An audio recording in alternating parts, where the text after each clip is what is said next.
తోటి వైద్యులు, ఈ సమావేశానికి రానటువంటి మా మిత్ర బృందం, మనందరం కూడా వైద్యం అనేటువంటి దానికి తెగకి చెందినవాళ్ళం. ఈరోజు డాక్టర్స్ డే జరుపుకోవడానికి గల కారణము ప్రతి ముందున్న వాడు మాట్లాడడం నాకు ఐడియా లేదు. జూలై 1 మరణము జననము రెండు కూడా బీసీ రాయ్ గారు. డాక్టర్ బీసీ రాయ్ అంటే ఒక ప్రజా వైద్యుడు, ఒక స్వాతంత్ర సమరయోధుడు, ఒక ప్రజానాయకుడు. ఈ మూడు పదాలకి నిర్వచనం ఏమైనా ఉందా అంటే గడింది బీసీ రాయ్. ఇది బీసీ రాయ్కి అత్యంత ఇష్టమైన పని ఏంటంటే వైద్యం చేయడం. కానీ ఆ వైద్యాన్ని మహాత్మా గాంధీ యొక్క ఆదేశంతో, వైద్యం నువ్వు చేయకపోయినా నీ వైద్యంలో ఒక ఊరు, ఒక పట్టణానికి ఉపయోగపడితే నీ సర్వీసెస్ ఈ దేశానికి అవసరం. నీలాంటి నీతి నిజాయితీ ప్రజల కోసం మాత్రమే బ్రతికేటువంటి వైద్యుడు వైద్యం కన్నా ప్రజలకు రావాలన్నాడు. దాంతో అనుగుణంగా పశ్చిమ బెంగాల్కి భారతదేశానికి స్వాతంత్రం వచ్చి ఆయన మరణించే 1962 వరకు ఆయన ముఖ్యమంత్రి, కాంగ్రెస్ పార్టీ నుంచి తిరిగేటువంటి ముఖ్యమంత్రి. ఆయన్ని జాతీయ స్థాయిలో ఆ దేవుడి స్థాయికి పోవాలని ఆయన పోకుండా నా బెంగాల్నే ఉంటానటువంటి అతను చనిపోయే గంట ముందు కూడా ముఖ్యమంత్రిగా పనిచేశాడు. ప్రజా వైద్యులకు హాస్పిటల్ పోయి వచ్చాడు, చనిపోయాడు. అది ఆయన గొప్పగా. అందుకని మనం ఈరోజు వైద్యాన్ని నడుపుకుంటున్నాం. మరి డాక్టర్స్ డేలో ఇంకా ముఖ్యమైన అంశాలు కొన్ని ఉన్నాయి. ఒకటి, ఈరోజు మనకి ఇచ్చే ఒక 5 నిమిషాలు మాట్లాడాలనుకుంటున్నాను, మిగతా వాళ్ళు పండించగలరు. డాక్టర్స్ డేలో ప్రతి డాక్టర్స్ డేకి ఒక స్లోగన్ ఉంటుంది. ఈసారి స్లోగన్ ఏంటంటే behind the mass who is the healers. నాకు అంత గొప్పగా ఇంగ్లీష్ రాదు, నేను అర్థం చేసుకున్నా తెలుగు చెప్తాను. వైద్యులు కష్టపడి పేషెంట్ల కోసము డబ్బుల కోసం ఏదైనా కావచ్చు వైద్య సేవలో పనిచేస్తున్నారు. చాలా మందికి జబ్బులు నయం చేస్తున్నారు. మరి వీళ్ళకి వచ్చినటువంటి సమస్యలను ఎవరు పరిష్కారం చేయాలి? నిజంగా వైద్యులకు కూడా సమస్యలు ఉన్నాయా?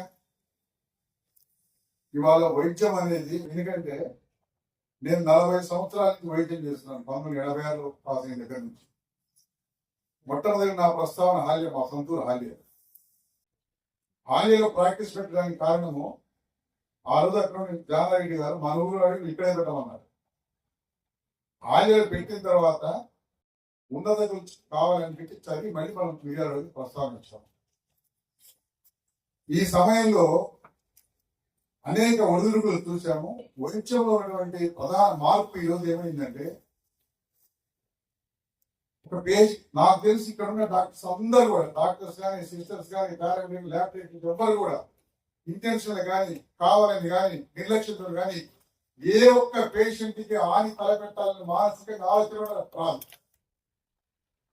అర్థము వాళ్ళ ఇంటి గురించి ఆలోచిస్తారో లేదో తెలియదు, కానీ బాలాజీ డాక్టర్ రోజు అర్ధరాత్రి ఫోన్ చేసి సార్ పేషెంట్కి ఇంత ఉంది అర్థం, ఆయన పేషెంట్ చేస్తూ వచ్చాడు 12 గంటలకు. వాళ్ళ ఇంటి ఎట్లా నిక్కతో పనితో బహుశా వాళ్ళ ఇంటి వాళ్ళ తాతకు వచ్చిన కొత్త నాకు తెలియదు.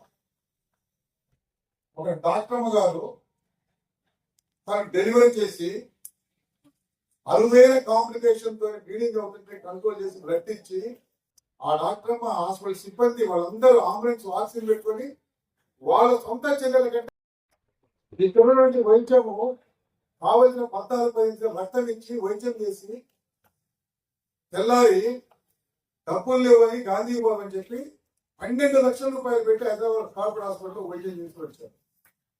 వాళ్ళకి ఆ కాంపిటీషన్ డాక్టర్ మీద కృతజ్ఞత లేదు. ఈ మధ్యలో ప్రైమరీ ట్రీట్మెంట్ ఇచ్చారు, ఈ హాస్పిటల్ లేదు. అద్భుతంగా 12 లక్షలు వసూలు చేసిన హాస్పిటల్ గొప్పదైపోయింది. ఇది ఈ పరిణామాలు ఎక్కడి నుంచి ఎక్కడ దారితీస్తున్నాయంటే, గత సంవత్సరం ఒక్కసారి దాదాపు హార్ట్తో ఆగిపోయిన పేషెంట్ వస్తే మా వాళ్ళు ఉత్సాహంగా మా కార్డియాలజిస్ట్ ఆ టీసీ షాకు మాకు వచ్చేసి అప్పుడు పేషెంట్ మీద చంపేసి బుద్ధి బుద్ధి అది కదా పంచాయతీ ఒక 69 సంవత్సరాల వయసు ఆమె హార్ట్ పేషెంట్ వచ్చి ఆమె టేబుల్ పైన చేస్తే అదే పెద్ద పంచాయతీ అంత ధర్నా. ఇది ఎడికి దారి తీసింది. డాక్టరు చెత్త వేసుకొని కూర్చున్న డాక్టరు పేషెంట్ రాగానే మా రాజుగారి భాషలో చెప్పాలని పైగా పేషెంట్ వచ్చి ఉరుగుడు కూర్చుంది అంటాడు ఆయన. వైద్యం చేయాలంటే ఉరుగుడు అంటే మానసికమైనటువంటి ప్రశాంతత లేనటువంటి పరిస్థితుల్లో ఇవాళ వైద్య సిబ్బంది ఉన్నది. ఇది నిజము. దీనిని సరిదిద్దాల్సిన అవసరము ఖచ్చితంగా ప్రజారంగంలో నుండి ప్రజాప్రతినిధి ప్రజా సంఘంలో పనిచేస్తున్న వాళ్ళది. వీళ్ళందరూ వైద్యుల్ని మానసికంగా ప్రశాంతత ఉంచగలిగితేనే మనకి వైద్యం అనేది అందుతుంది తప్ప పేదవాళ్ళందరూ కూడా కార్పొరేట్ హాస్పిటల్ పోయి అక్కడ 12-14 లక్షలు కట్టుకోలేరు. ఇవాళ 100కి 100 సీరియస్ కేసుల్లో ఇక్కడ మిర్యాల ఉన్న డాక్టర్లు ప్రయత్నిస్తే 90 మంది బతుకుతారు. కానీ 10 మంది చనిపోతే గొడవ చెప్తే ఈ 100 మంది చనిపోతారు. దాని బాధ్యత సమాజం వహించాలి. సమాజంలో ఉన్నటువంటి ప్రజాప్రతినిధులు ప్రజా సంఘాలు పేషెంట్ల మధ్య గొడవ జరిగినప్పుడు ఆ గొడవ గురించి మాట్లాడాలి. నేను ఇక్కడ డాక్టర్లు అందరూ పరివర్తనలు గొప్ప వాళ్ళు మొత్తం స్వచ్ఛందులు ఏమని చెప్పను. డాక్టర్ వైద్యులకి వ్యాపారమే. ఈ వ్యాపారంలో కూడా రేపు పేషెంట్లను చేస్తున్నాము.